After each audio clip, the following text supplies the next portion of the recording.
Hello guys, welcome all of you. Learn with Minendra में आप सभी का स्वागत है।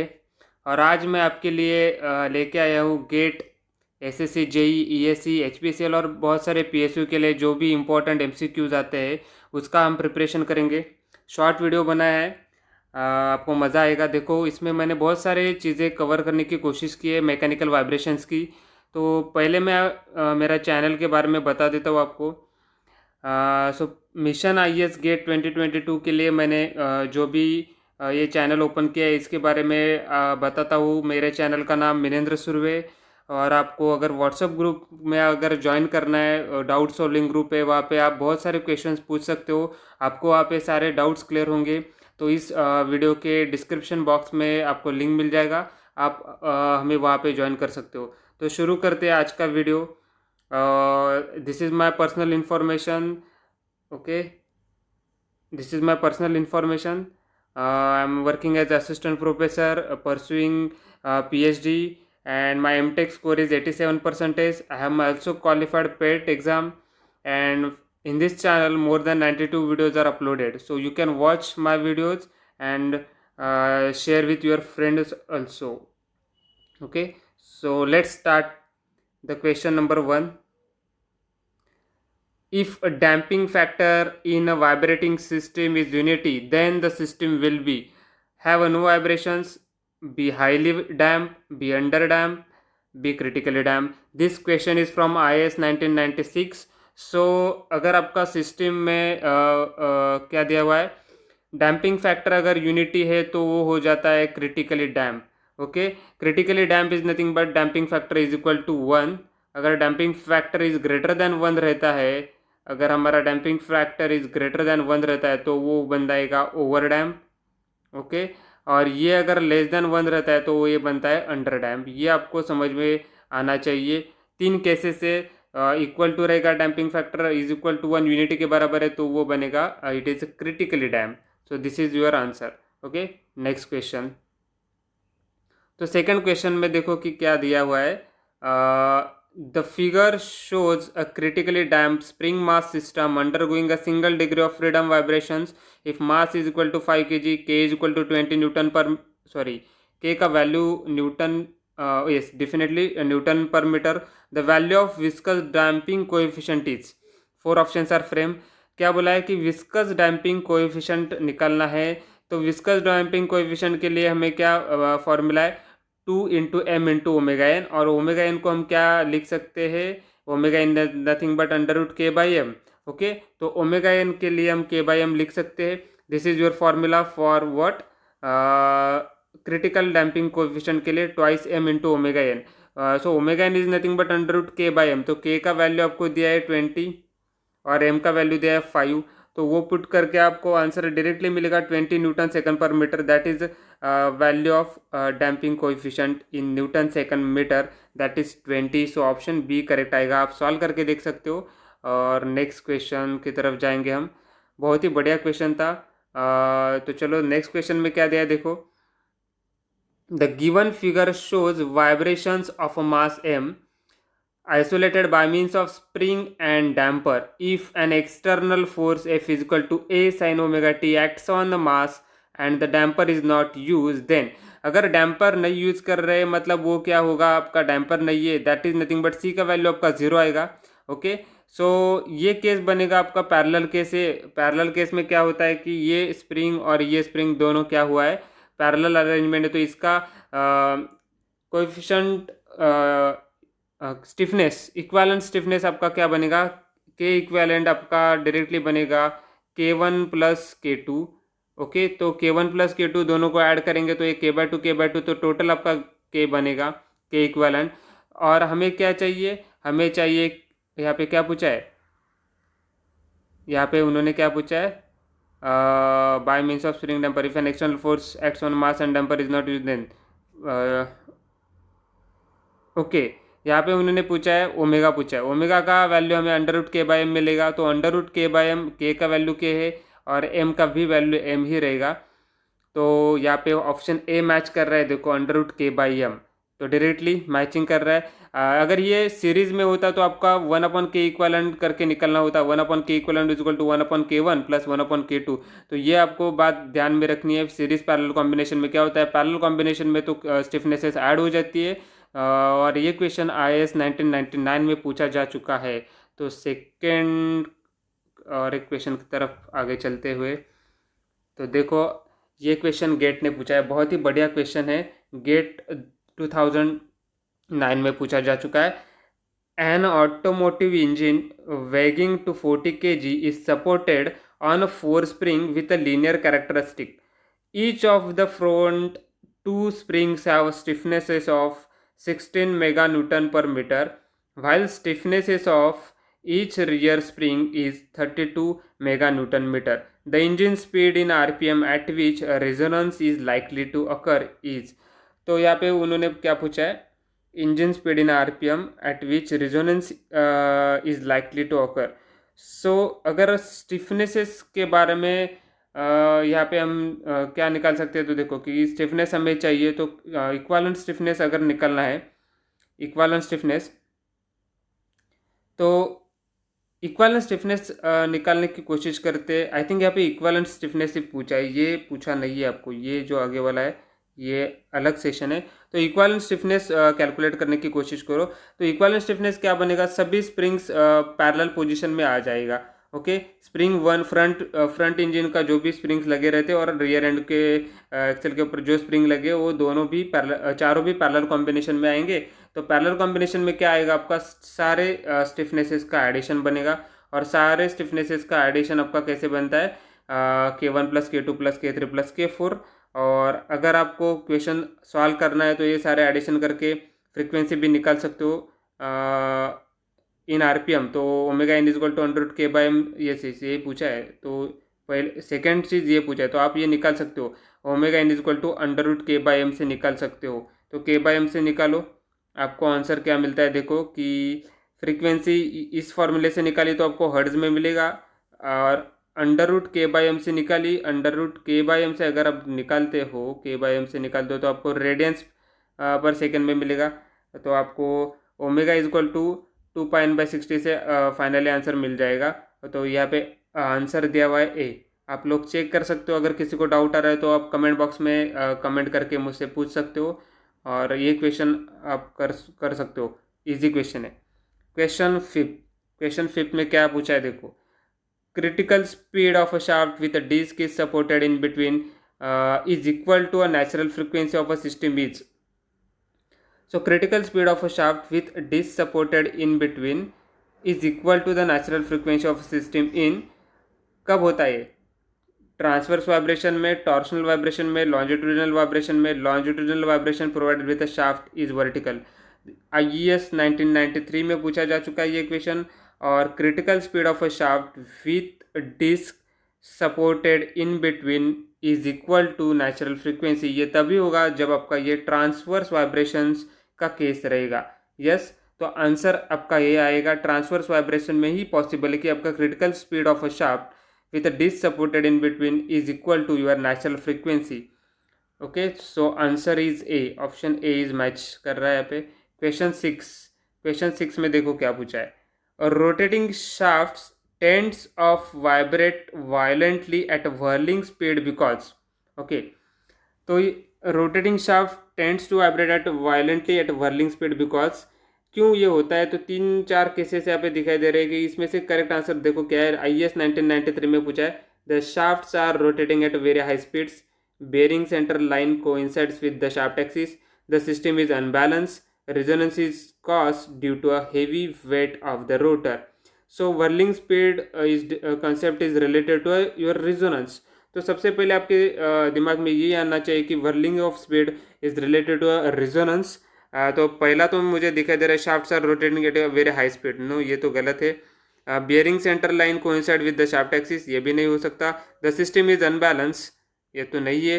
Rotating shafts tends to vibrate violently at whirling speed, ये व्हर्लिंग स्पीड पे वाइब्रेट क्यों करता है, क्योंकि इसका resonance is cause due to heavy weight of the rotor, resonance वहाँ पे जनरेट होता है। So option D is right for that.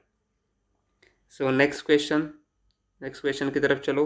Question number 7 क्या दिया हुआ है देखो, डायरेक्ट फार्मूला बेस्ड क्वेश्चन है, IAS 2001 में पूछा जा चुका है, तो इसका फार्मूला आपको याद रहना चाहिए। फिर भी हम क्वेश्चन कर लेते हैं। A shaft carries a weight of W at the center. Center of gravity weight is displaced by an amount of E from the axis. Eccentricity from the axis of rotation. इस E का मतलब आपका eccentricity है. If Y is additional displacement of the center of gravity from the axis of rotation due to the centrifugal force, then the ratio of Y to E, where WC is the critical speed of the shaft and W is the angular speed of the shaft, is given by. So यहाँ पे उन्होंने क्या पूछा है कि W C आपका critical speed of the shaft है और W is the angular speed of the shaft. तो इसका रेशो अगर आप देखें इसका फॉर्मूला डायरेक्टली फॉर्मूला ये है कि प्लस और minus C divided by W bracket square -1। ये तो फॉर्मूला बेस ही हो चुका है, पूरा का पूरा फॉर्मूला है, इसमें कुछ करने की बात नहीं है। तो ये ऐसे HPCL, DRDO, इसरो जैसे एग्जाम्स में आपको गेट में भी 1 मार्क्स के लिए पूछा जाता है, IAS में तो ये बहुत बार पूछा जा चुका है। तो डायरेक्टली फॉर्मूला आपको याद रखना है कि ये आपका आएगा प्लस और minus C divide by W bracket square -1। तो यही आंसर है। नेक्स्ट क्वेश्चन की ओर चलते हैं।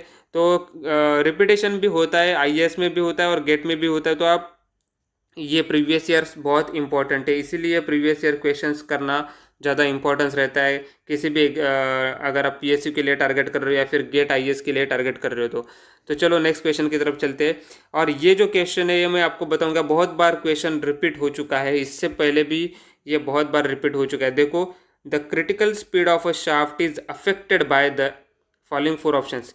Critical speed of the shaft is affected bye, तो ये फॉर्मूला आपको याद करो। इस फॉर्मूला आपका क्रिटिकल स्पीड ऑफ शाफ्ट के लिए π/L ब्रैकेट स्क्वायर √Ti/m। तो ये डायरेक्टली रिलेटेड टू L है।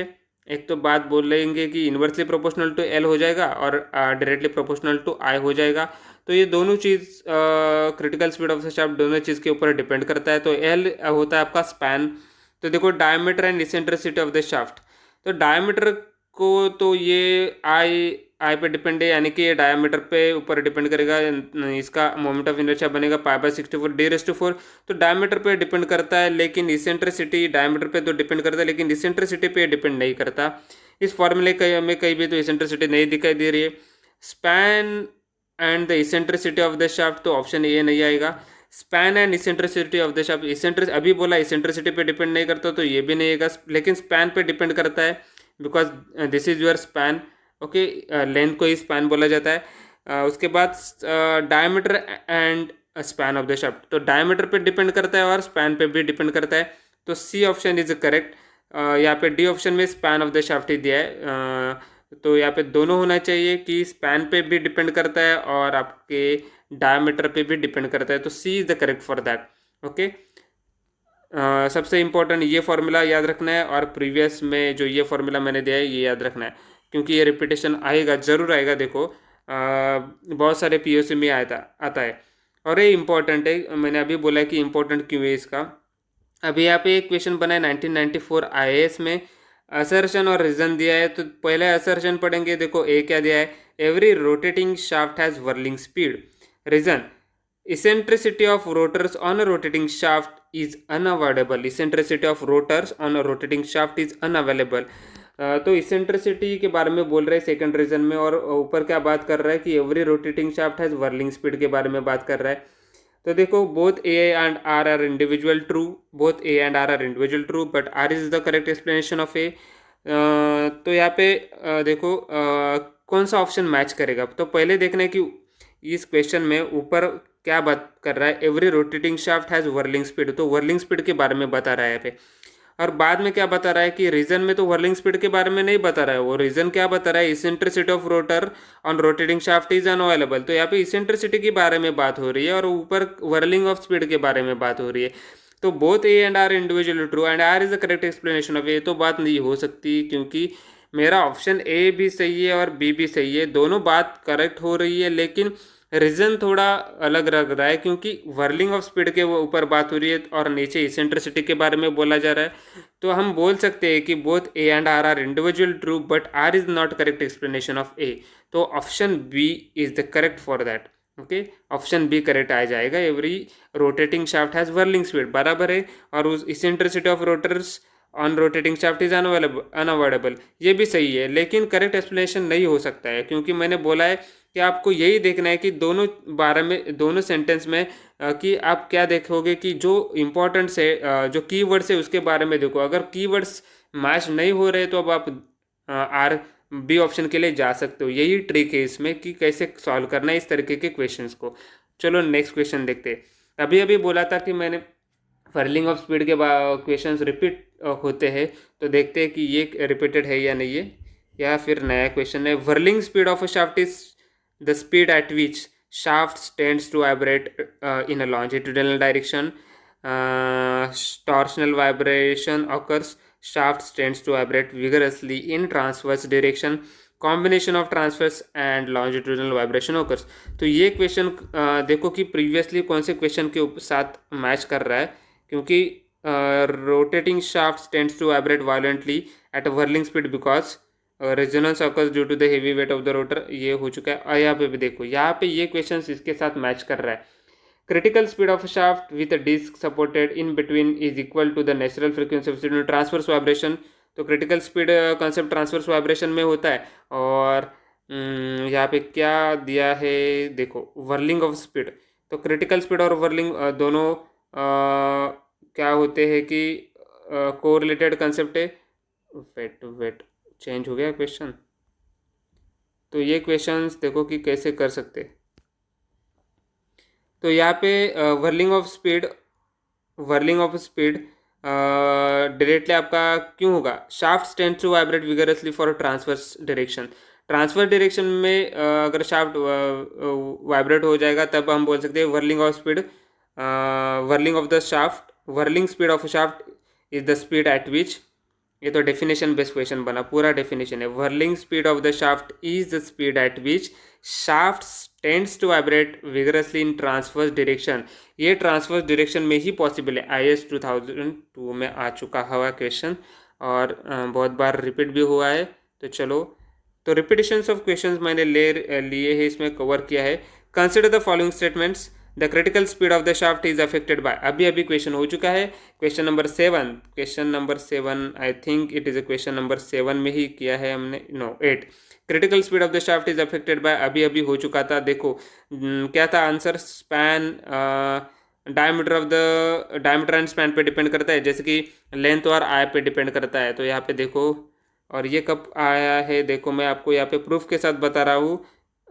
ये रिपीट हुआ है, लेकिन यहाँ पे मैंने ईयर नहीं डाला था। और यहाँ पे देखो क्वेश्चन नंबर 11, चलो देखो कि इसका आंसर क्या आएगा। Critical speed of the shaft is affected bye eccentricity of the shaft, पहले ही बोला है कि इसेंट्रिसिटी पे नहीं डिपेंड करता है, तो shaft span of the shaft पे डिपेंड करता है यानी कि L, और डायमीटर ऑफ द शाफ्ट यानी कि I पे डिपेंड करेगा डायरेक्टली यानी कि D।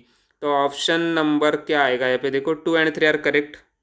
ओके, IAS 1994 पे आ चुका हुआ क्वेश्चन। नेक्स्ट क्वेश्चन करो। Okay, that is the question, 11 question थे।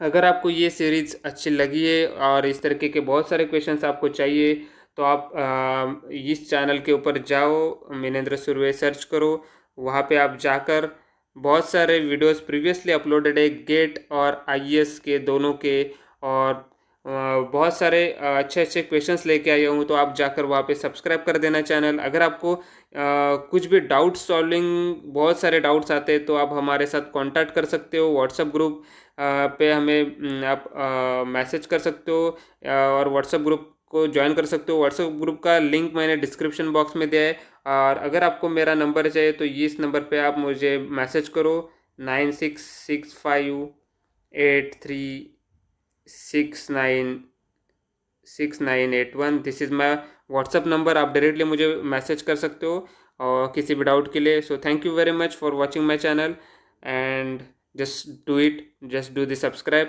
So thank you.